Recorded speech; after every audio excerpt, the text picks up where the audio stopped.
Here's the thing, we're getting to a loud era of musical theater and I'm going to dress appropriately, okay? What do you want, a phantom mask? Hey friends, if you're new here, my name is Katharine Quinn. I am a 30-something living in New York City and working on Broadway. Last year I worked on Shucked and How to Dance in Ohio. This year I am working on The Great Gatsby and other shows TBD. As always, Vlog Family is going to be the first to know, and this is my nerdy theater YouTube channel. I love bringing digital audiences and Broadway together. It is my greatest passion. Mostly, I love having conversations with you all. So as I unpack my top 15 mega musicals of the 80s and 90s, I want to know your thoughts. Do you agree with me, disagree with me, hot takes? Leave them down below. All right, my friends, ready? Also, in case you missed it, I've already ranked classic musicals and musicals of the 60s and 70s, and now we made it to the 80s and 90s, and you know what's coming next. We're gonna get to the jukebox area. It's gonna be great. Let's get into it. We're gonna dive right on in. Coming in at number 15, Phantom of the Opera. I know, some people are shocked. I know. It's not just mega musicals. We're doing these in like chunks of time, generations. So this is the musicals of the 80s and 90s. Phantom has to be on the list, but it is gonna come in at number 15 for me. It's interesting. People have a lot of personal feelings about Sir Andrew Lloyd Webber. I have never worked with him, so I don't have any personal feelings about him. I have heard much lore. Headlines. Let's put some headlines up here. So that's gonna, sully a thing or two. However, the man did create the mega musical. He really did. Phantom was the longest running show on Broadway. It has to have a place on this list. And to be completely honest with you, I really like some of the tunes, and I'm excited about the rumored immersive revival. T.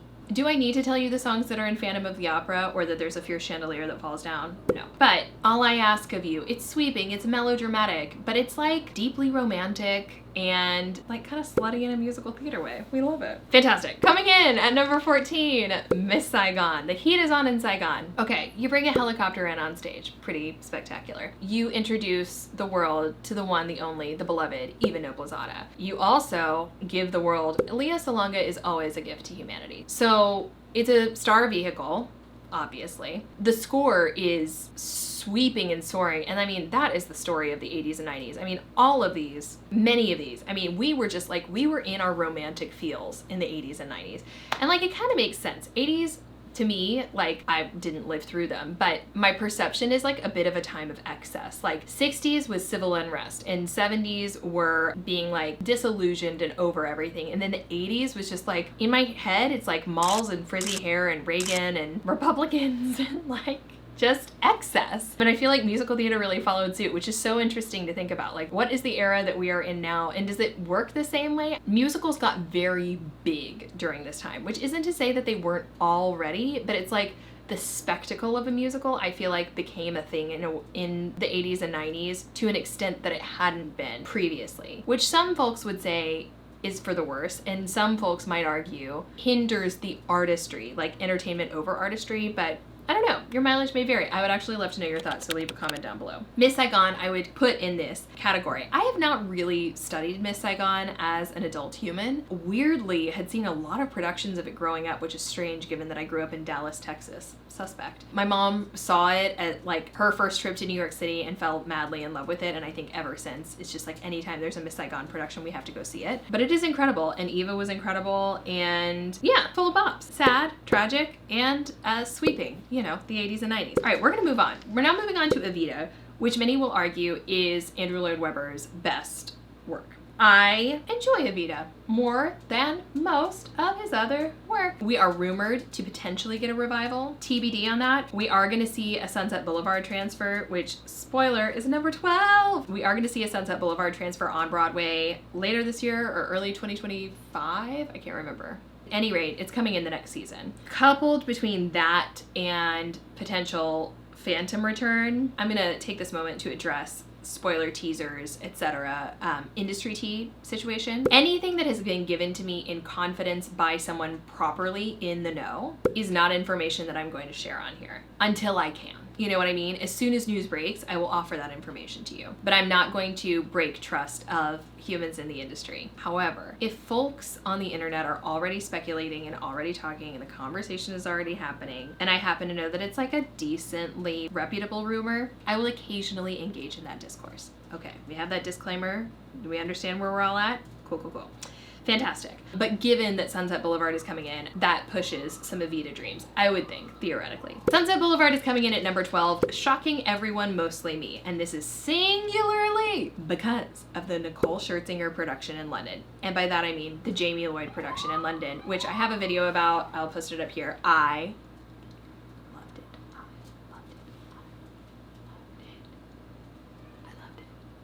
I love Jamie Lloyd. I love it. It is tricks in service of story, not story in service of tricks.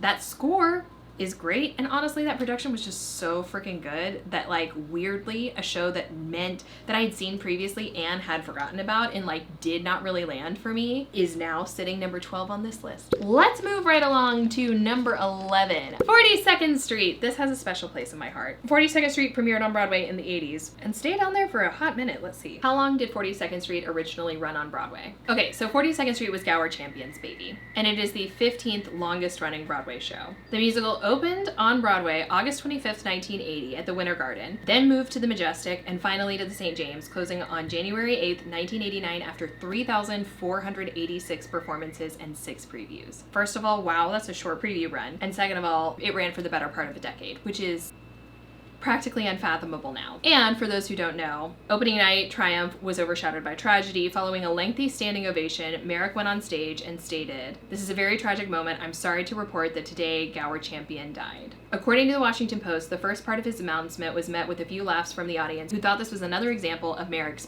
publicity stunts. David Merrick is a famed Broadway producer. But as soon as he said that Champion had died, there were gasps and screams. 42nd Street proved to not only be Gower Champion's last show, but also David Merrick's final success. Merrick lived until April 25th, 2000, but as described by Anthony Bianco, 42nd Street was his last big hit, his swan song. Wow, wow, wow, wow, wow, wow, wow. At any rate, this show will always have a soft spot for me. I saw it my first trip to New York City. My mom and I did rush seats. We sat in the very front row. Those girls in Shadow Waltz, and one of them winked at me, and, you know, the rest is history. Also, I'm a tapper, so we love. It's also just like I'm a sucker for a showbiz show, and it's like the whole like Peggy Sawyer, I'm no bigger than a speck of dust, but I get to be a speck of dust in your Broadway show. I mean, come on. It's great. Plus the opening number is iconic. Clip.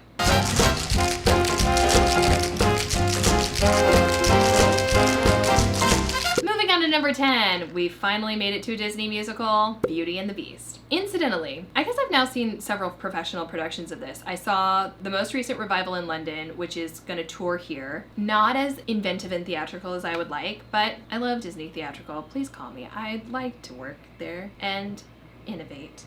I saw a production in Baltimore that I was really excited about but didn't totally land for me. I saw the Non-Union National Tour a number of years ago, and that was actually my favorite of those 3 productions. It was exquisite, really, really talented performers, as Beast in particular, Belle. Well, it was just a great cast. It was a great cast. I think that Beauty and the Beast is one of the more successful Disney theatrical ventures. Beauty and Lion King, to me, are the 2 most successful. Every other one has not totally landed for me, and I think it is because Beauty was just like, we're doing money, we're doing lavish, we're doing it. Lion King was just so theatrical, which I never don't want. I could talk about that for a long time. At any rate, I think that Beauty had some gorgeous original songs added for the Broadway production.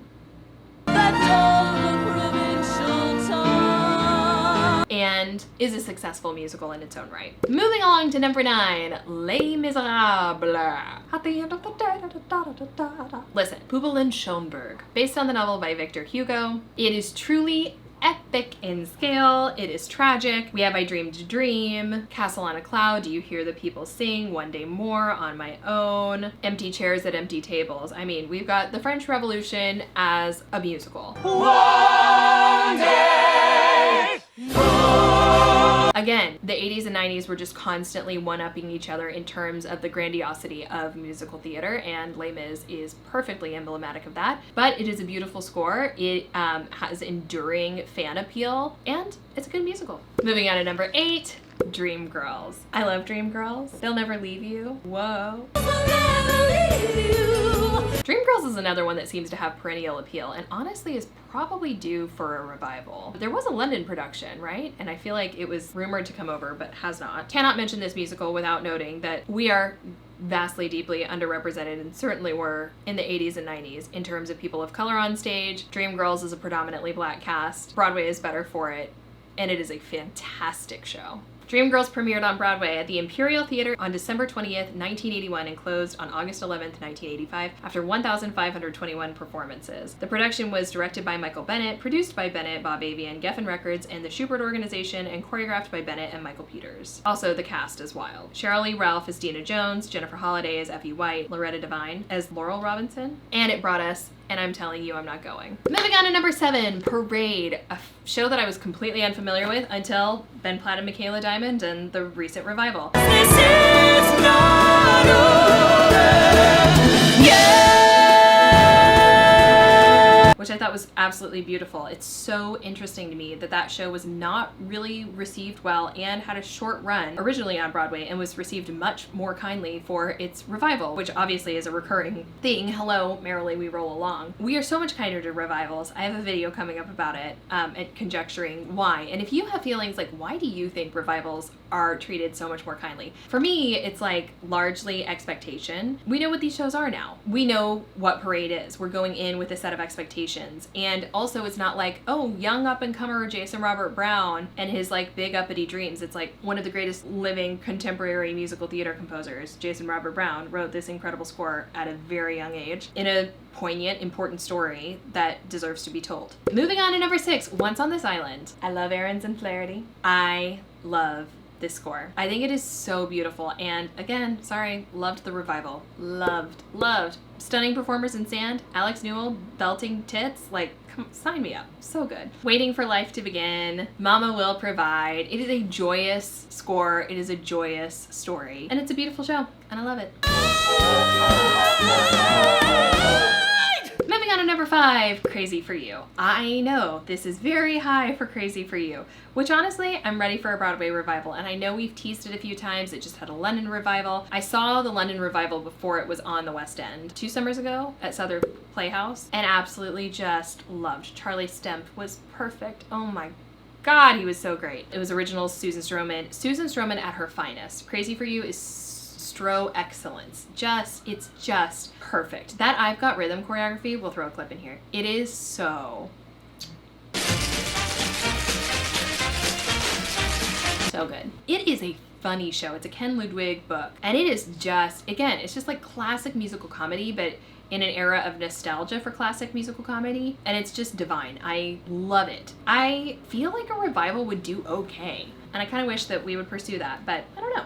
What do you think? Do you think that we're ready for a Crazy for... Not that we're ready for it. You don't need to be ready for a Crazy for You revival, but do you think that a Crazy for You revival would fare well? Okay, moving on. Number 4, Into the Woods. I don't think that you can talk about musicals in the 80s without addressing Into the Woods. You gotta get your Sondheim in there. It is a classic. It's not my favorite Sondheim show. My favorite Sondheim musicals were all mentioned in the previous video over here. Into the Woods is a classic, subverting fairy tales with incredible music, giving us No One Is Alone, giving us I Know Things Now, giving us tongue-in-cheek and some of Sondheim at his absolute wittiest. It's also his most accessible show, and a classic for a reason. All right, moving on to number 3, The Lion King. I know, I put The Lion King above Into the Woods. What? Wild. I think The Lion King is an excellent Broadway musical. I think it is an exquisite Broadway musical. I am not surprised that it is still running. I am thrilled that it is still running. I saw it shortly when theater had first reopened post-pandemic post-lockdown, post-shutdown, and was enthralled. It was gorgeous. That puppetry holds up. It makes me wish so desperately that we took more risks on Broadway, and I understand why we don't, because risks are terrifying and expensive. Everyone is trying to do bigger but leaner shows, and when I think about the shows that have taken risks, like Here Lies Love, but like, I think there's a lot there to unpack. Lion King was Disney theatrical. No other Disney show has been theatrical in the way that Lion King is theatrical since. I wish Disney would continue to take those kinds of swings and like give a young up-and-coming creative a big, bold shot. I love all the humans that I know who worked on Frozen, and also would be so curious to see Alex Timber's Frozen.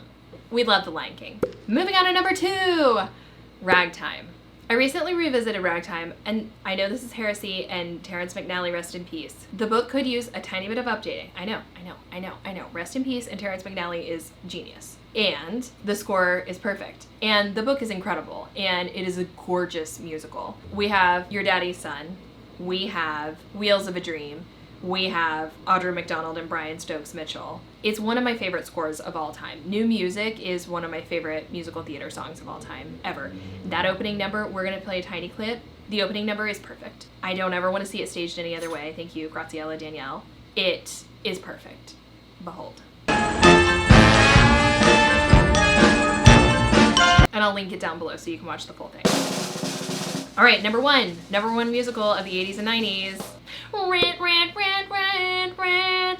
It has to be. I'm sorry, it has to be. Again, the way that I'm, assessing all of these is part my own experience with them and how I came to love them. Rent was every queer kid's gateway drug to musical theater and queerness. And that was definitely true for me. The number of times that I belted out, "Take me or leave me," come on. Obviously know every single word to, oh my god, Love You Bohem. Feeny agrees. It's another incredible musical like Hair that is commentary on the time that it is in, but so incredibly prescient and brilliant and incisive about the time that it is currently in. Jonathan Larson, rest in peace. It's a masterpiece, and it was a revolution, and it was another breakthrough in musical theater, offering a kind of musical, a rock musical, that had never existed before, and certainly not in that way, and it was a social moment and deserved its very, very long run. I love Rent. I'm curious about how that revival will go. I actually feel like a Rent revival would do really well. What do you think? That's it, friends. Those are my top 15 musicals of the 80s and 90s. As always, if you enjoyed this video, make sure you leave a like, leave a comment, let me know what you think. What did I miss? What do you disagree with? I'm ready, I can take it. If you enjoyed this video, the like, the comment, subscribe, hit that notification bell so that you don't miss a thing. It's the surest way to let the YouTube algorithm know what wonderful humans to push this video out to people like yourself. As always, I invite you to follow me on Instagram and TikTok at It's Katharine Quinn. Thank you so much for watching, and I'll see you next time. Bye.